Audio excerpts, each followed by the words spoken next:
May link pa rin po kayo ng PDS. Hi teachers! Kumusta? Kumusta? Yes po, nandun pa rin po yung link ng mga pertinent papers po doon po sa PinPos. At para sa mga bago po, ito po yung Blue app ko. At ito yung sinasabi kong PinPos. Yung naka-PinPos po, see more lang po kayo. Yung pinakababa po, nandun po yung Google Drive link. And pwede nyo rin pong i-check dito sa Crisita Teacher Nika. And speaking of PDS, so may nag-request sa akin na kaibigan ko at syempre kaklase ko nung college at ngayon magpaparank din sila at pinagagawan nga ako ng video about dito sa PDS. And alam naman natin, open ranking na po ngayon sa DepEd. At ngayon nga po, isi-share ko nga po sa inyo paano ko ginawa yung PDS. Take note, isa po ito sa mga ginagawa kong paulit-ulit. Marami din laging nagkakamali dito. At tandaan po, medyo maging maingat po tayo sa paggawa nito. Kailangan totoo yung mga nilalagay natin. At isa pa, alam nyo kung ilang pages lang po ang PDS. So, 2 papel lang po and baligtaran po sila. At napansin ko nga may revised 2017, 2018, ganyan. Napansin ko na same lang naman po. So, isi-share ko po sa inyo yung ginawa ko po dati, yung ginamit ko.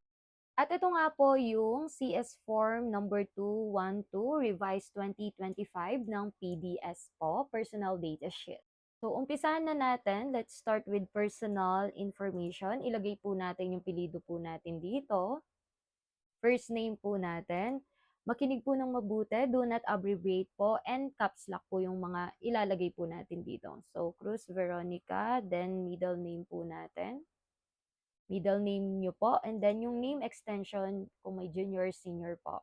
So, date of birth po, dito po ako lagi nagkakamali, pero lagi pong tandaan, una po yung day, yung month, and then yung year. Halimbawa, ang birthday ko po is 18, and then 11, dahil November, then 1996. Ganyan po. Then, place of birth, kung saan po kayo pinanganak. Yung citizenship nyo po, kung Filipino po talaga kayo, Filipino po ang i-click ninyo. Pero kung dual citizenship po kayo, huwag nyo pong pindutin to. Ilagay nyo po kung by birth po ba or by naturalization. Pero hindi po ako dual citizenship, kaya Filipino lang po. Next naman po, male or female, alam nyo na po yan. Single po ba kayo? Ayan, married, ganyan po. Next po, ilagay po natin dito yung residential address natin, house, block, lot number, street. Kung wala, ilaktawan lang po. Pero syempre po, ilagay po natin yung address natin, especially the zip code. Makinig po ng mabuti, napakahalaga po ng address ninyo kasi po dito po makikita yung localization ninyo. Nako, please lang po, ilagay nyo po talaga kung saan kayo mag apply at dapat kung saan kayo mag apply taga dun po kayo para walang maging problema. Next, punta po tayo sa height. So, kailangan meter, then kilograms sa weight po. Next, blood type nyo po. Okay po, next punta tayo sa UMID ID number. Kung wala po, laktawan. Pag-ibig number, kung wala po, okay lang po, laktawan. PhilHealth number, okay lang po kung wala. Pero kung ako po sa inyo, habang nag apply po kayo, asikasuhin nyo na po itong mga papers nyo pong ito or requirements. So, kasi po, gagamitin nyo rin naman po kapag kayo ay na permanent or kaya yung magsasab. So, mas maganda po na inaasikaso yan. Then, yung PhilSys number po, and then TIN number. Kung may agency employee number, kung wala, NA lang po. Next, punta tayo sa telephone number. Kung wala, NA, pero kung meron, lagay po natin. And syempre, yung mobile number natin, email address.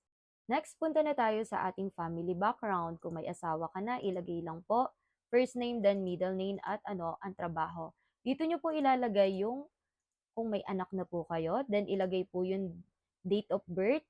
Tandaan po lagi, day ang una, then month, and then year.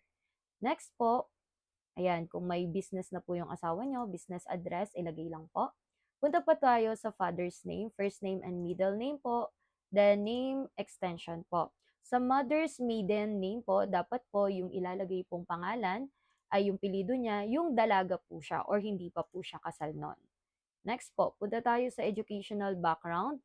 Elementary, ayan. So, may nakalagay ng elementary dito.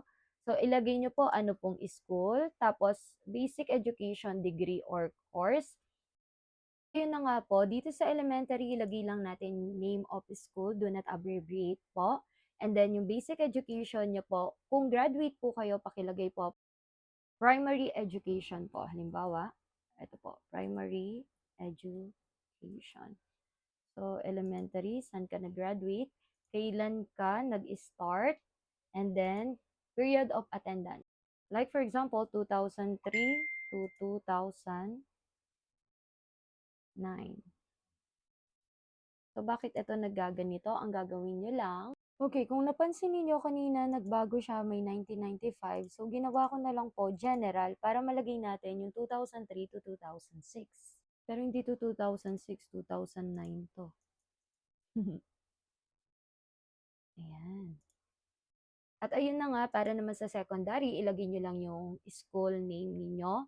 And then, ilagay po dito kung high school kayo, kung hindi kayo nag-K-12, senior or junior, tapos kailan yung start, then kailan kayo graduate. By the way, dito rin po pala ang ilalagay dito, if not graduated, may ilalagay kayo hanggang saan. Pero kung graduate na kayo, kahit hindi na po maglagay. Pero ako nung una, dati linagay ko graduated kasi hindi ako sure nun. Pero hindi naman nila pina-change. So, kapag na-permanent naman po kayo, pag tinawag po kayo, papatanggal naman po nila yan or mas ipapaayos nila yung papers ninyo. Kasi depende yan sa mga AO or sa DO, ano yung format. Ang pinakamahalaga naman, syempre alam natin yung pinaka-basic. Then, ilagay mo lang kung kailan ka graduate, like for example, 2009. Then, ano yung nakuha mo? Like for example, first honor ka ba, valedictorian, salutatorian, ganun po. Ito, kung may vocational ka pa, like yung mga TESDA, ganyan, pwede nyo rin pong ilagay. Then, yung college ka, name of school, then, ano yung course mo, kailan nag-start, and hanggang kailan. And then, kailan ka graduate, ano yung mga nakuha mong honor or mga awards, ganun po, academic honors received. So, this is my sample. Ito po yung ginawa ko po dati. Then, after that, signature and date. Punta tayo doon sa C2. So, ito naman yung civil service eligibility. Okay po. So, next dito tayo sa civil service eligibility. So, ako po, ang akin po ay licensure examination for teachers po. Then, ano yung rating mo, date of examination, saan ka nag-exam, tapos license number mo, and then date of validity. So, tignan natin yung 2025. I think they are just the same. So, yun. The same lang po sila. Next po, ito naman yung mga work experiences. Lagi pong tandaan, ito pong work experience pong ito, dapat parehas po siya ng ilalagay nyo dito sa work experience sheet nyo po. So, dito, mas detailed po yung ilalagay ninyo, kailan nag-start, ano yung position nyo, the name of office unit, ganun po, immediate supervisor, ano yung mga actual duties mo, ayan. May format naman po tayo niyan. So, lagi pong tatandaan yung pinaka-recent na naging work mo or work mo, dito nyo po ilalagay sa pinakaunahan. So, dito po, kailan nag-start yung work mo and then hanggang kailan natapos siya. So, dito po again, dito yung pinakaunahan, ito yung mga pinaka-recent. I mean, yung recent ninyo. So, position title ninyo, ano yung department, agency, office, or company, ano yung appointment status mo, kung permanent ba, ganun, contract, and then government service, yes or no. Ito naman yung dati ko. Ang napansin ko lang naman, dati kasi month, day, and year siya. So, ito lang yung pinagbago na napansin ko. Ngayon, 2025, nauuna talaga yung day, tapos month, and then year. So, ganito yung sample ko, position title, teacher, tapos saang school ako, saang company, then yung monthly salary ko, ganyan, meron po siyang ganyan. So, naging regular naman yung status ko. At dito naman sa 2025, napansin ko wala nang salary na tinatanong. So, makinig po ng mabuti ha, 2025 na po tayo. Ibig sabihin, hindi na po updated yung nakalagay ko sa pertinent papers. Kaya mas maganda po na nag-check po kayo ng mga memo. Then, wag po laging kakalimutan, signature and date.